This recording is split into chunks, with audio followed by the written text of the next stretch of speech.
Want to stop juggling spreadsheets, calendars, and a dozen apps just to run your rentals?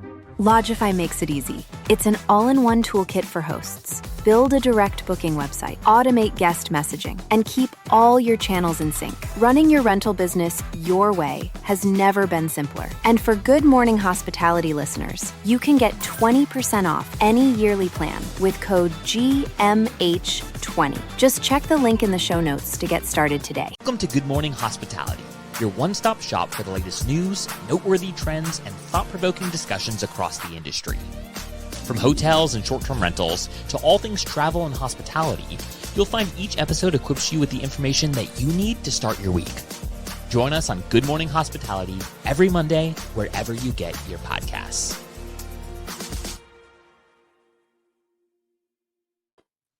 Good morning. Hello, world traveler. I know, Jamie, all the way back from Rome. Yeah, 10.5-hour flight is long. It's long. No. Well, You've done last it week many times. Last week we were all kind of speculating on what both of your travel experiences were going to be. So, did you make it back safe and sound? No delays? What was that travel like? Safe and sound, yes. No delays. I did have delays. So, coming out of DC on Thursday night, there were actually some news stories that senators were unable to make it home, and people felt so bad for them. I know, bless their heart. But the flights out of Atlanta go every hour. 3 out of 4 of them were delayed. I was able to switch to one that wasn't, but my original one was delayed 4 hours. So that would have been rough, but got home only a couple hours after when I was supposed to. So not too bad in the grand scheme of things. Yeah. How about you, Jamie? I had to wait about 2 minutes in line through security, and the flight left about 5 minutes early. So yeah, it was great. That's awesome. And so it was just Halloween. You guys have kids. What is the sugar high level in your households currently? Well, my oldest self-regulates sugar, so he's pretty good about it. My youngest, who now has discovered Kit Kats, digs through them and brings them to me and say, candy. Kit Kats so are a good choice. Can't say no to that. But it's all well within reason. Nothing too crazy so far. But again, our eldest is a self-regulator, which is incredible. That's wild. I did not have I had to be regulated for sure as a kid. It was the jackpot. Yeah. How about you, Jamie?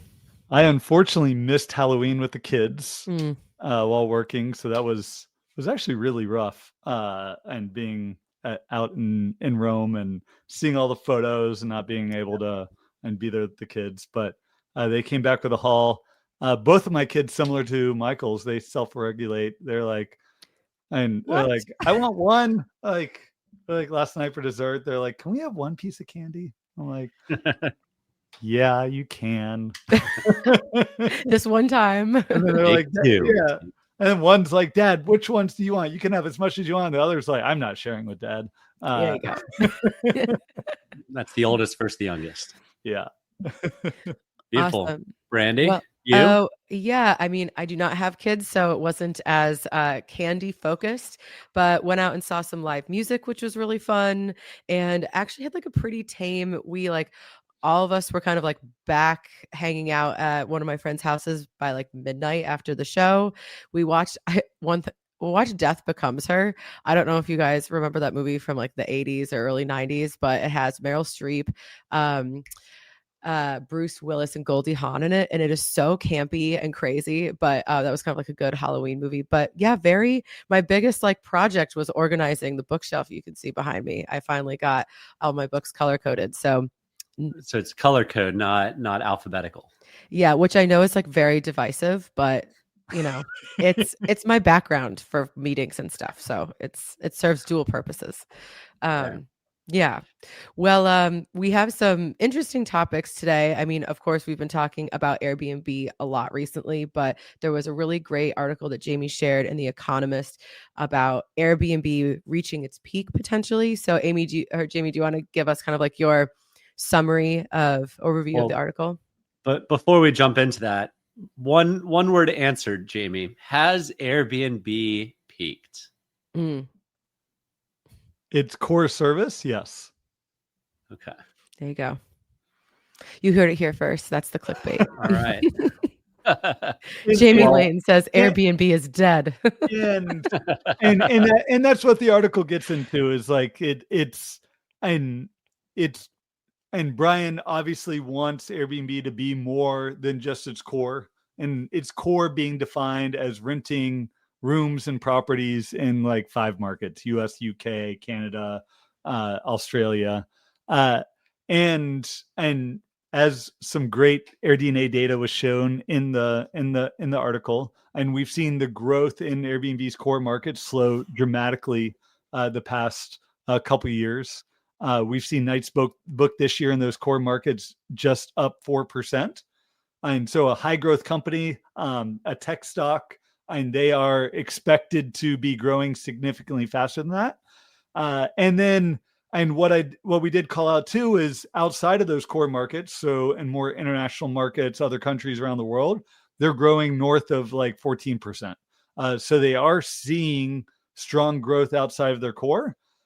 And what I called out in my post last night, sort of talking about it, and if you go back and listen to Airbnb's earnings calls from the day that they went public in November of 2020 through really mid 2023, all they were doing was talking about perfecting their core, and that they wanted to get their core service really good, that they wanted to see growth in their core markets. They wanted to make hosting mainstream in the US, the UK, and Canada. And they saw massive growth because of it. And then in 2023, they sort of started to pivot towards beyond the core. They wanted to grow internationally. They relaunched experiences. They launched services. They're going to be announcing hotels.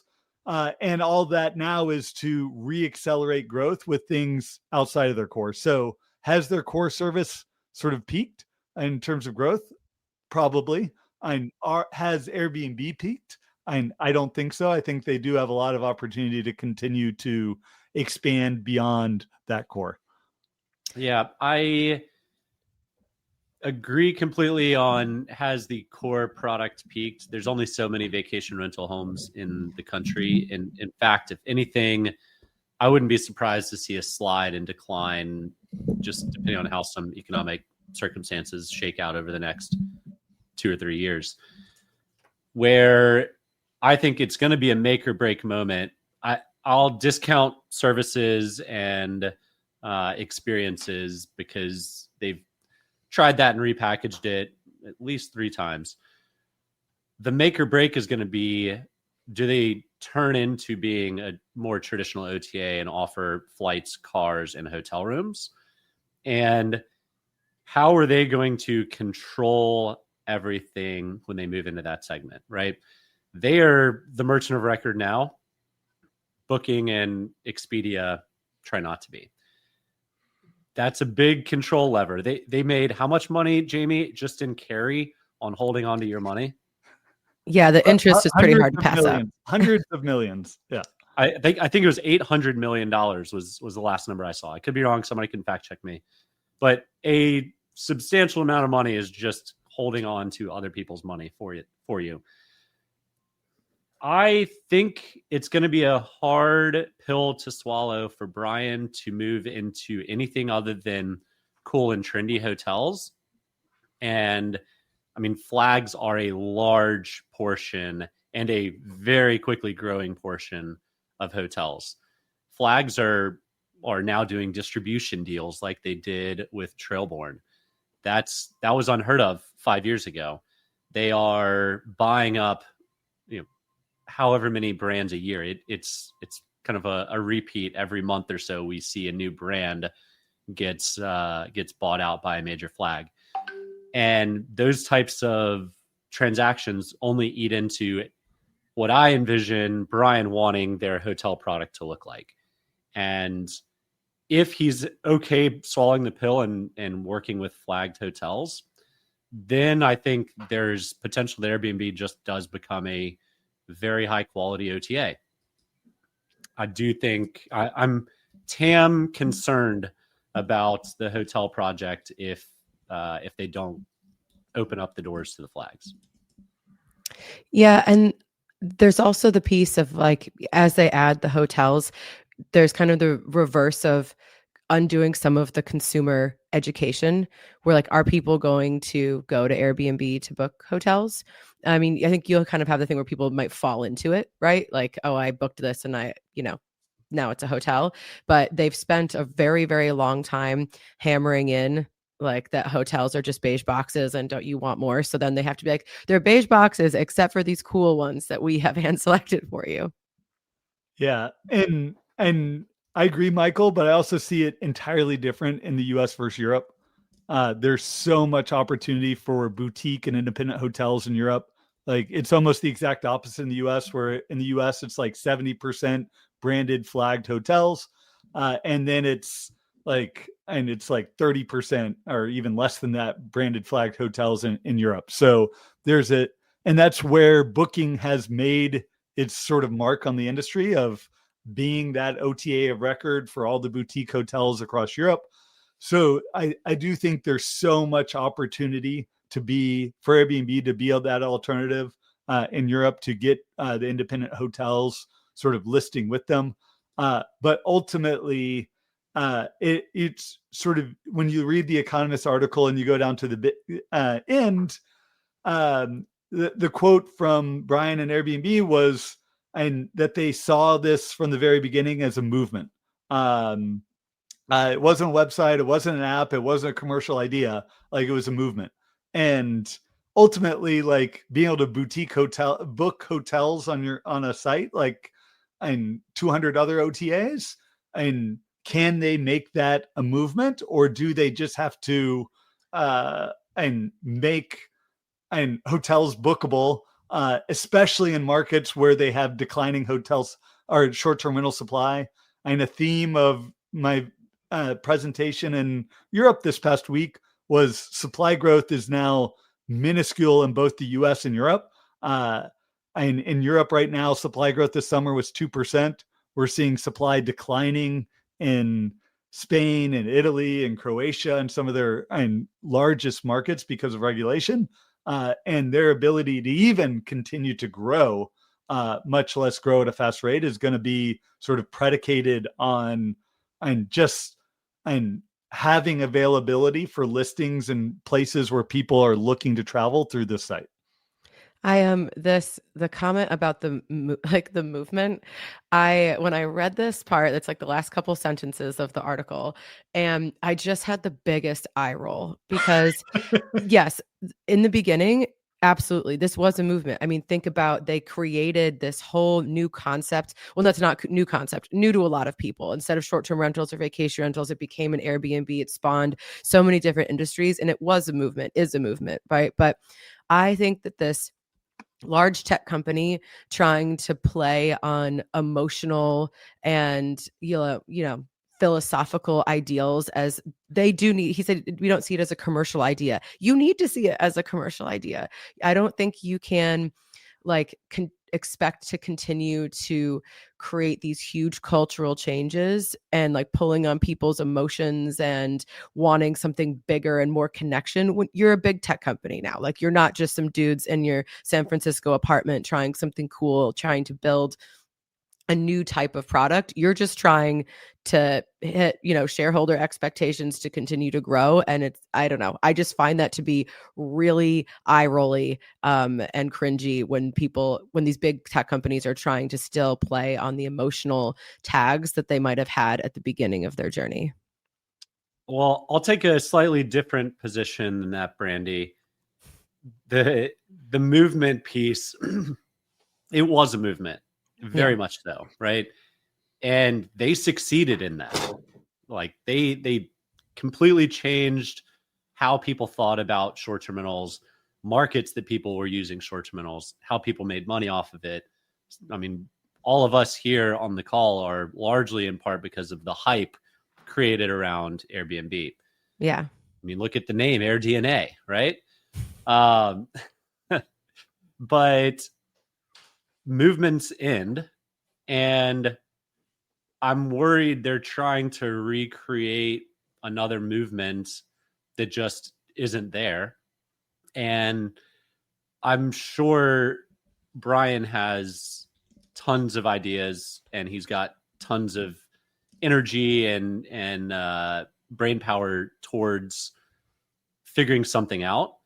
I just don't know if he should maybe start another business and figure out what that next movement is, because rebranding Airbnb into a flights booking portal OTA is potentially it's going to potentially crush the brand they've built so hard to build. And Paul Manzi said in a comment a minute ago, Airbnb is chasing a larger piece of the hospitality pie. And that's exactly right. They have to, because they have tammed out on short-term rentals. And hotels is the next obvious step, boutique hotels.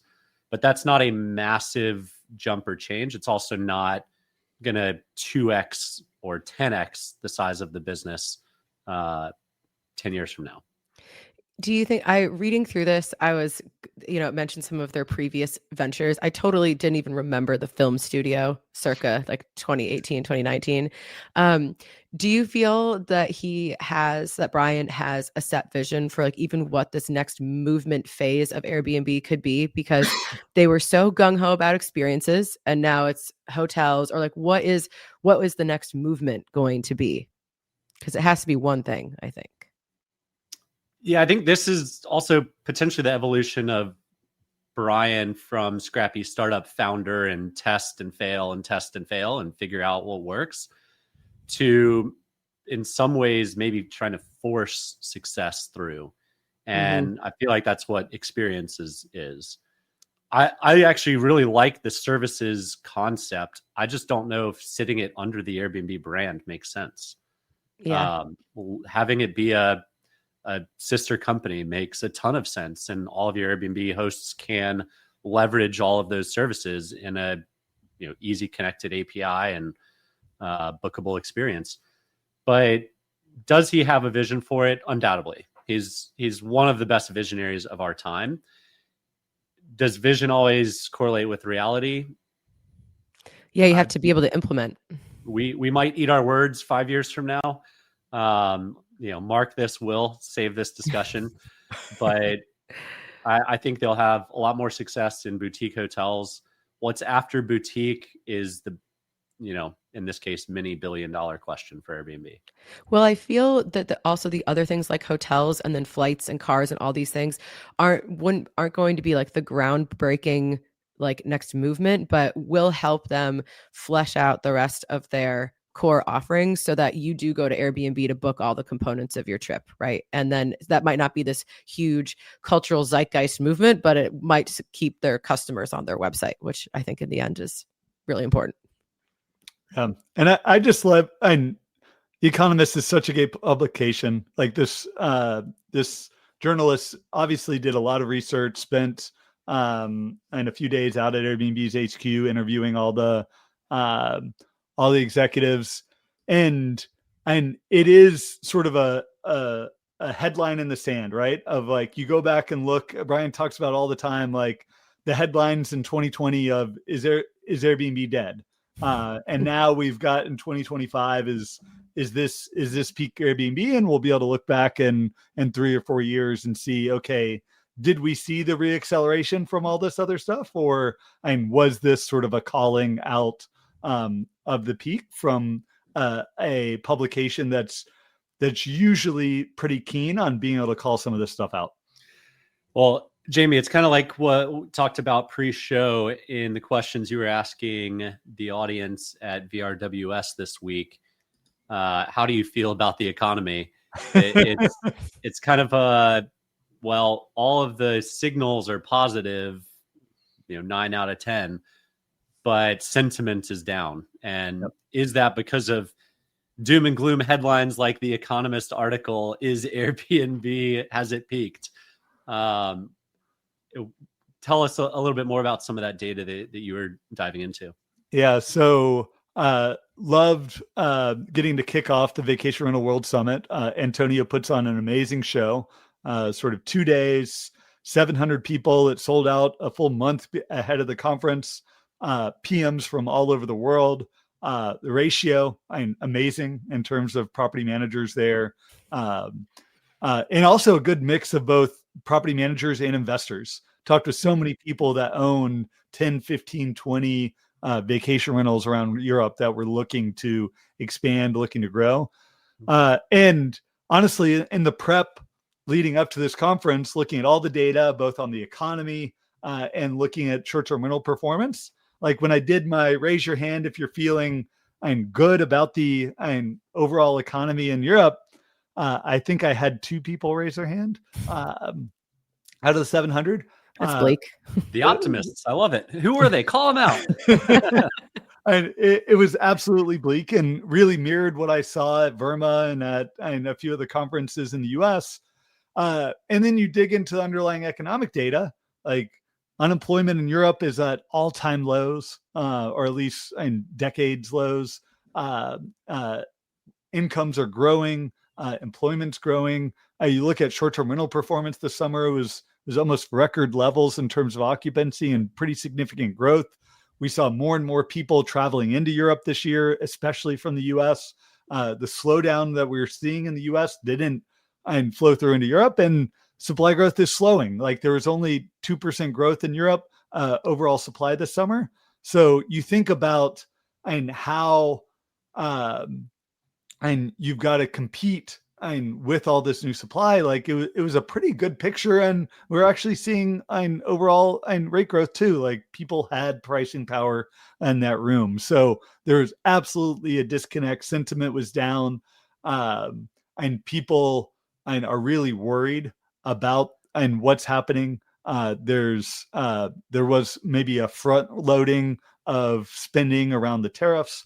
And what impact the tariffs might have. Like, is it going to pull down the global economy? So yeah, it's a wide range of feelings in that room. Yeah, it sounds like the opposite sentiment of a founders retreat I did 2 years ago, where I asked how many of you are optimistic about next year, and 80% said yes. Yeah. Full and well knowing that a lot of those businesses were really struggling, and it was not going to be a great year. But some of that's cultural, and some of that is founder blind optimism. Yeah, you got to have that optimism if you're leading the company. If you're going in there saying nothing's going to work, I mean, it's not a great vibe. I get it. But to Jamie's point, all of the high level lights, we're not flashing red right now, and the proof is in the pudding. I've never seen more private equity companies foaming at the mouth trying to buy more companies than right now.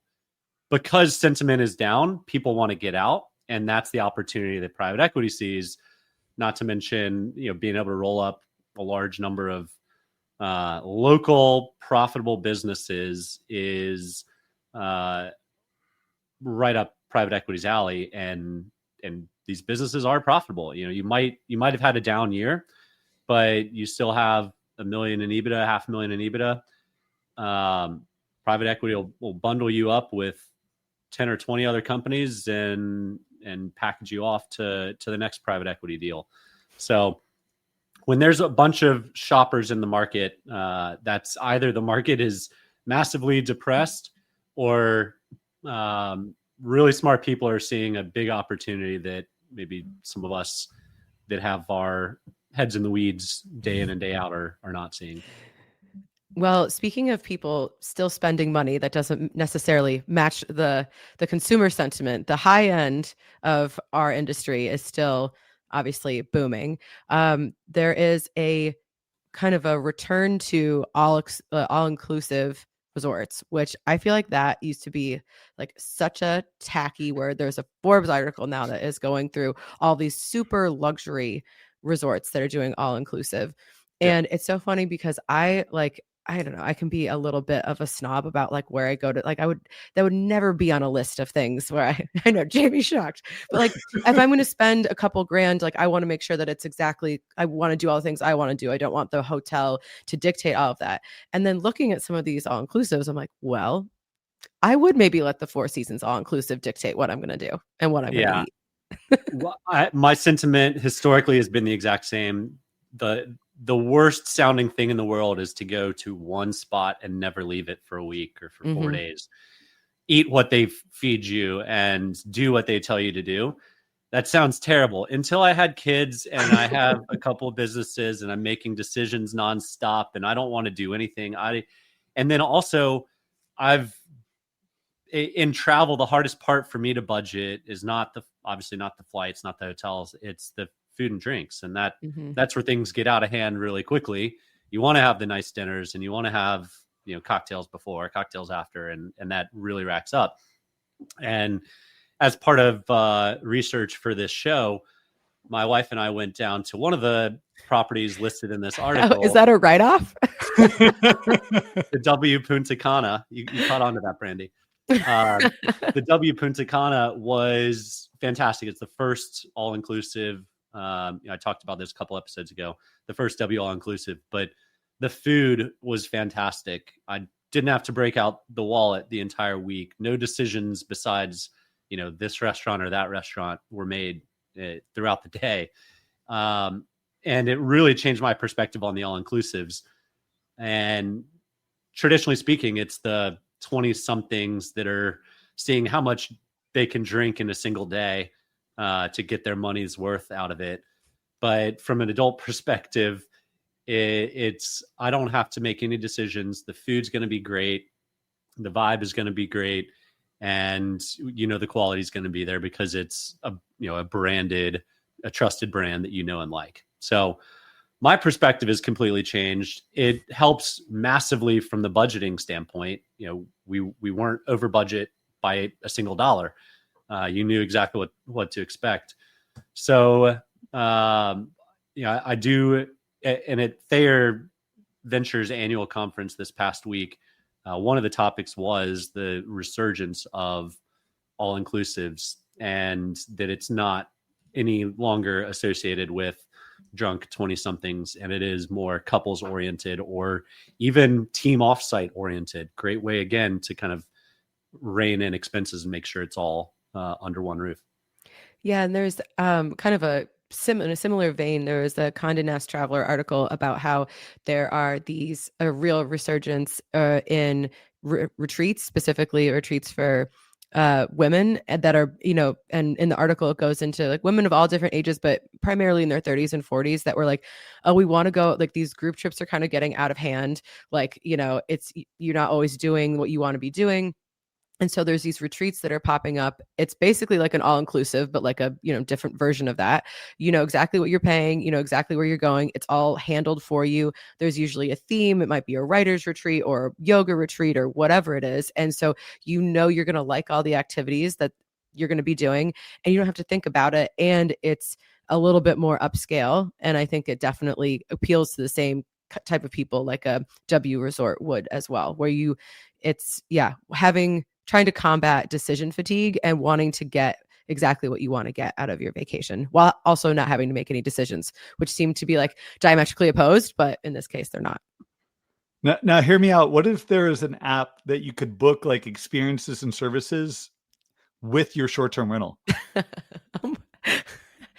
But then they're not there. What I think Airbnb should do next is package, like, if you'd be bold enough, let Airbnb's AI plan your group trip with all the, like, pick the home, pick all the experiences, just show up and see what they build for you. I would never do that, but that could be something coming down the road. Yeah.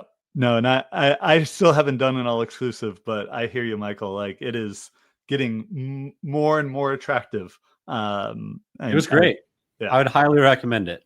highly recommend it. The last time I did one was my senior year of high school in like the Mayan Riviera with like friends. And that's the crowd we were hoping we wouldn't run into, and we didn't. So there are levels to this that if you go to a nice enough one, that it's not going to be the high school brandies. No offense. Yeah, we were very well behaved. But yeah, that's I definitely want to go on like one of these retreats or go to one of these resorts. So maybe I'll change my opinion coming up. And maybe the last topic, because it was a theme of my VRWS presentation as well, was this notion of quality versus quantity. There was the heads of supply for Airbnb, Booking, and Vrbo on stage right after I went. It was really interesting to see how they're all sort of pivoting. And they've been sort of doing it over time, or sort of highlighting quality over the depth and breadth of listings that they have. And this past week, Vrbo made a new announcement with their Love by Guest badge that they're giving to their top listings. You have to have over a 9.4 out of 10, sort of the equivalent of Airbnb's sort of top 5 or top 10% badge, and only the best are going to get it. And it's sort of that step above their premier hosts, which, as we had Tim on a few weeks ago, and he talked about how they were transitioning that to a scored by listing instead of scored at the host level. So which is huge. Huge. So all of these platforms now really trying to highlight the best of the best listings, drive incremental bookings to them, and all great for the guests, but super scary and for property managers. One of my favorite data points recently was that top 1% badge. Only 1% of those listings that have earned that badge are managed by a property manager. So you've got to be the top 1% of the top 1% as a property manager to actually get that badge, which is crazy. Yeah. Yikes. Truly the best ones. Like, it has meaning. If you're just not even in like the top 5 listings on any, like not even page 1 doesn't even do it anymore. Like you have to be at the top of the first page. Yeah. And that's where I know it's like, you go and look at Vrbo, go and look at Airbnb, Booking, like they all have those badges. Like if you're not getting one of those badges, and you're getting pushed down, way down in search. Yeah, absolutely. Well, that just got to keep the big PMs. I know this is always something that's very scary. So just more reason to keep paying attention to those reviews every week, so you don't fall to the bottom of page 1 now, which apparently is the thing. Well, anything exciting for you guys coming up this week? Yeah, we're going to look at a property in North Georgia. So Jamie, I'll wave to you as I drive through the city. But aside from that, same old. Same old. Jamie, how about you? Not traveling this week, which Very is nice. awesome. And then doing a guys weekend this weekend. Got 10 of my best friends. We're all going up to our property up in North Georgia and enjoying it with some friends. So that sounds beautiful. Awesome. Mm-hmm. That does sound great. Thank you, Brandy. Oh, I'm same old. I'm it got dramatically colder here overnight, so I think I might have to go do my second round of like winter shopping. So just continuing to acclimate to not Miami weather. It'll take you one season. Yeah, exactly. Well, thank you everyone for tuning in, especially our live viewers, Paul, Alexandra, Tom. We always appreciate people engaging with us during the show. We'll post our links to the articles that we talked about today in the show notes, and we'll see you all next week.